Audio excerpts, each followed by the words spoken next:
Hi മക്കളെ, നമസ്കാരം. Athira miss ആണ് കേട്ടോ. ഇന്ന് മിസ് ഒരു വീഡിയോ ആയിട്ട് വന്നിരിക്കുന്നത് എന്തിനെ കുറിച്ചിട്ടാണ്?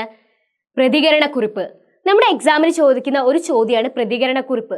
അപ്പം ഒരു പ്രതികരണക്കുറിപ്പ് എങ്ങനെ എഴുതാം, ഏത് രീതിയിൽ എഴുതാം, ഏത് രീതിയിൽ എഴുതിയാലാണ് നമുക്ക് മാർക്ക് സ്കോർ ചെയ്യാൻ പറ്റുന്നതൊക്കെ നമ്മൾ ഈ ഒരു വീഡിയോയിലൂടെ പറയുന്നതായിരിക്കും. അപ്പോൾ എന്തായാലും വീഡിയോ ഇഷ്ടപ്പെട്ട് കഴിഞ്ഞാൽ ലൈക്ക് ചെയ്യുക, ഷെയർ ചെയ്യുക, സബ്സ്ക്രൈബ് ചെയ്യുക. അതേപോലെ തന്നെ മിസ്സിൻ്റെ ക്ലാസ്സിൻ്റെ കുറിച്ചിട്ടൊക്കെ നിങ്ങൾക്ക് അത് താഴെ കമൻറ്റ് ബോക്സിൽ അഭിപ്രായങ്ങൾ രേഖപ്പെടുത്താവുന്നതാണ്. ഓക്കെ, അപ്പോൾ നമുക്ക് അധികം ലൈക്കാക്കാതെ നമുക്ക് വീഡിയോയിലേക്ക് കിടക്കാം അല്ലേ. അപ്പം ഒരു പ്രതികരണക്കുറിപ്പ് തയ്യാറാക്കുമ്പോൾ ശ്രദ്ധിക്കേണ്ട കുറച്ച് കാര്യങ്ങളുണ്ട്. അത് നമ്മൾ ആദ്യം ഒന്ന് വായിച്ചു തരാം കേട്ടോ. സമൂഹത്തിൽ നടക്കുന്ന അനീതി, അക്രമം എന്നിവ തുറന്നു കാണിക്കുക. എന്താണ്? സമൂഹത്തിൽ നടക്കുന്ന അനീതി, അക്രമം എന്നിവ തുറന്നു കാണിക്കുക. നിയമലംഘനം നടക്കുന്നുണ്ടെങ്കിൽ അത് വ്യക്തമാക്കുക. ആകർഷകമായ ശൈലി, പ്രയോഗം എന്നിവ ആവശ്യമാണ്. ലളിതവും വായനായോഗ്യവുമായിരിക്കണം പ്രതികരണക്കുറിപ്പ്. പ്രശ്നത്തിന്റെ കാരണങ്ങൾ കണ്ടെത്തി അവതരിപ്പിക്കുക. പ്രശ്നത്തിന് പരിഹാരം നിർദ്ദേശിക്കുക.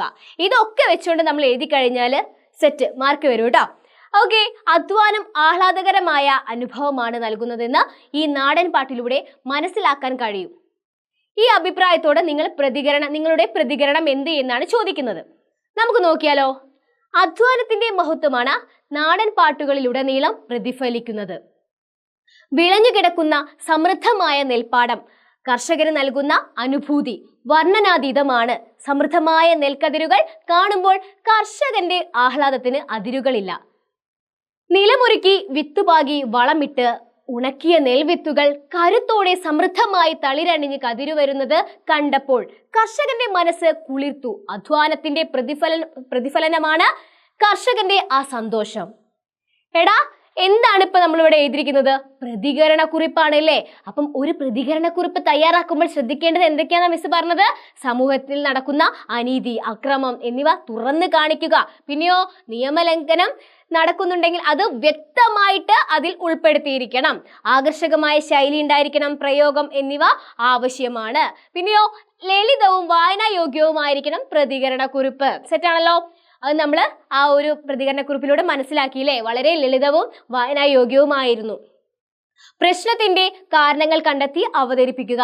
പ്രശ്നത്തിന് പരിഹാരം നിർദ്ദേശിക്കുക. ഇതൊക്കെ ഉണ്ടെങ്കിൽ നമ്മൾ സെറ്റാണ് കേട്ടോ. അപ്പം എന്തായാലും ഈ ഒരു വീഡിയോ വെച്ചിട്ട് നിങ്ങൾ നന്നായിട്ട് പഠിക്കുക. എന്തെങ്കിലും സംശയമോ കാര്യങ്ങളോ ഉണ്ടെങ്കിൽ മിസ്സിനോട് ചോദിക്കുക. പിന്നെ മിസ്സിന്റെ ക്ലാസ്സിനെ കുറിച്ചിട്ടുള്ള വിലപ്പെട്ട കമന്റ്സും കാര്യങ്ങളൊക്കെ നിങ്ങൾ കമന്റ് ബോക്സിൽ രേഖപ്പെടുത്തുക. ഓക്കെ, അപ്പം എന്തായാലും മക്കളെ ഇന്നത്തെ വീഡിയോ ഇഷ്ടപ്പെട്ടെന്ന് വിശ്വസിക്കുന്നു. മിസ് ആദ്യം പറഞ്ഞ പോലെ വീഡിയോ ഇഷ്ടപ്പെട്ടാൽ ലൈക്ക് ചെയ്യുക, ഫ്രണ്ട്സിലേക്ക് ഷെയർ ചെയ്യുക. നമ്മുടെ ചാനൽ ഇതുവരെയായിട്ട് സബ്സ്ക്രൈബ് ചെയ്തിട്ടില്ലാന്നുണ്ടെങ്കിൽ വേഗം സബ്സ്ക്രൈബ് ചെയ്യുക. പിന്നെ എന്താണ്, അടുത്ത ദിവസം അടുത്ത വീഡിയോ ആയിട്ട് വരുന്നതായിരിക്കും. അതുവരേക്കും ബൈ.